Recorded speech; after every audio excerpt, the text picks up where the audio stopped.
మాజీ మంత్రి హరీష్ రావుకు హైకోర్టులో చుక్కెదురైంది. ఇదే అంశంపై మరిన్ని అప్డేట్స్ మా ప్లానింగ్ ఎడిటర్ సురేష్ గారు అందిస్తారు. సురేష్ గారు. మౌనిక, మీకు తెలుసు కాళేశ్వరం మీద పీసీ ఘోష్ కమిషన్ నివేదిక మన జూలైలో ప్రభుత్వానికి సమర్పించారు. దాని మీద 4వ తేదీన సీఎం గారు, మంత్రులు అందరు కూడా అందులో మొత్తం జిస్టు అంటే కాళేశ్వరం కమిషన్ రిపోర్ట్లో కొన్ని వందల పేజీలు ఉంటే ఒక కమిటీ వేసి కమిటీ ద్వారా కొన్ని సిఫార్సులు తీసుకొని దానికి అనుగుణంగా పవర్ పాయింట్ ప్రజెంటేషన్ ఇచ్చారు. సో దాని మీద కేసీఆర్ గారు, హరీష్ రావు గారు ఇద్దరు కూడా వేర్వేరు పిటిషన్లు హైకోర్టులో దాఖలు చేసి ఒకటేంటంటే అసలు ఈ కమిషన్ ఏర్పాటే చెల్లుబాటు కాదు, తర్వాత తమ ప్రతిష్టను దెబ్బతినే విధంగా వ్యవహరించారు ప్రభుత్వం.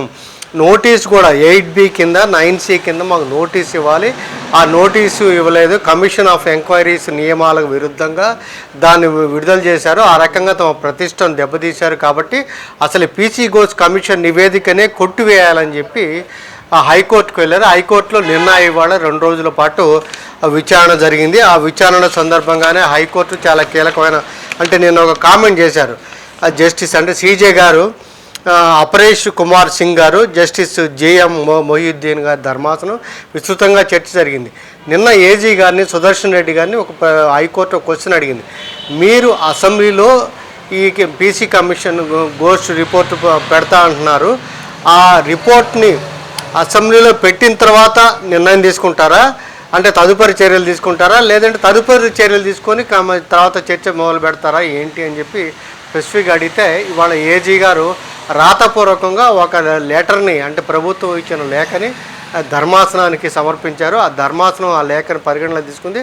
తర్వాత AG గారు కూడా అదే చెప్పారు. అంతకుముందు సుందరం గారు అంటే మన కేసీఆర్ గారి తరఫున మాట్లాడిన సుందరం గారు, అదేవిధంగా హరీష్ రావు గారి తరఫున మాట్లాడిన మోహిత్ రావు గారు కూడా యాక్చువల్గా రూల్స్ పాటించలేదు, నిబంధనల విరుద్ధంగా వ్యవహరించారు, ప్రతిష్టను దెబ్బతీసంగా వ్యవహరించారు. కాబట్టి ఈలోపు అసెంబ్లీలో చర్చించక ముందే తమను అరెస్ట్ చేసే అవకాశం ఉంది అని చెప్పి ఆందోళన వ్యక్తం చేస్తే దాని మీద ధర్మాసనం AG గారు చెప్పారు రిటర్న్గా అసెంబ్లీలో సబ్మిట్ చేశాము, అసెంబ్లీలో చర్చ తర్వాతనే ప్రభుత్వం తదుపరి చర్యలు తీసుకుంటుంది అంటే ధర్మాసనం దాన్ని కన్సిడరేషన్లో తీసుకొని కాబట్టి అంటే కనీసం స్టే కూడా ఇవ్వడానికి ఇప్పుడు తదుపరి ఆర్డర్స్ దీని మీద ఎలాంటి జారీ చేయాల్సిన అవసరం లేదు, ఎందుకంటే అసెంబ్లీలో చర్చిస్తాము, ఆ చర్చ తర్వాతనే నిర్ణయం ఉంటుందని ప్రభుత్వం రాతపూర్వకంగా ఇచ్చింది, కేటగారికల్గా చెప్పింది. కాబట్టి దీని మీద చర్యలేమని చెప్పారు. తర్వాత పబ్లిక్ డొమైన్లో వాస్తవంగా పబ్లిక్ డొమైన్లో పెట్టలేదు, పవర్ పాయింట్ ప్రజెంటేషన్లో ఆ రోజు ఇచ్చారు, అంతవరకే కొన్ని వివరాలు వెల్లడించారు. అయితే ఒకవేళ మీరు పబ్లిక్ డొమైన్లో అంటే ఎక్కడైనా నెట్లో కానీ ఎక్కడైనా వెబ్సైట్లో కానీ పెట్టుంటే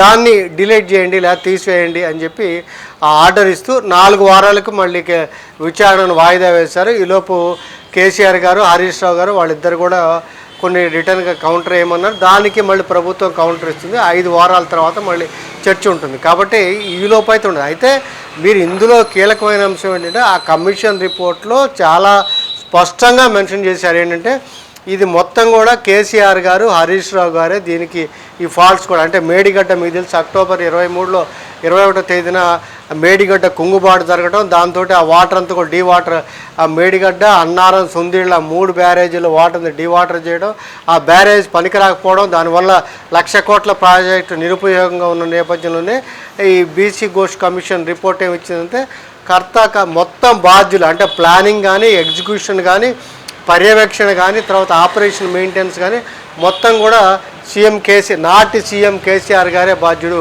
వాస్తవంగా తుమ్మిడి హట్టి ఉంటే దానికి కాదని మేడిగడ్డ తీసుకొచ్చారు. మేడిగడ్డ అనేది ఆ ప్రదేశం అనేది అనువైంది కాదు అని చెప్పి ఒక ఇంజనీర్ల కమిటీ రిపోర్ట్ ఇస్తే కేసీఆర్ గారు, హరీష్ రావు గారు దాన్ని పక్కన తొక్కిపెట్టేసి అన్నారం అంటే మేడిగడ్డ, అన్నారం, సుందీళ్ళ దగ్గర ప్రాజెక్టుని వాళ్ళ పనికి రాకుండా చేశారని చెప్పి కమిషన్ రిపోర్ట్ ఇచ్చింది. దాన్ని ఏంటంటే పెరిఫెరల్ మొత్తం రిపోర్ట్ పబ్లిష్ కూడా చేయలేదు.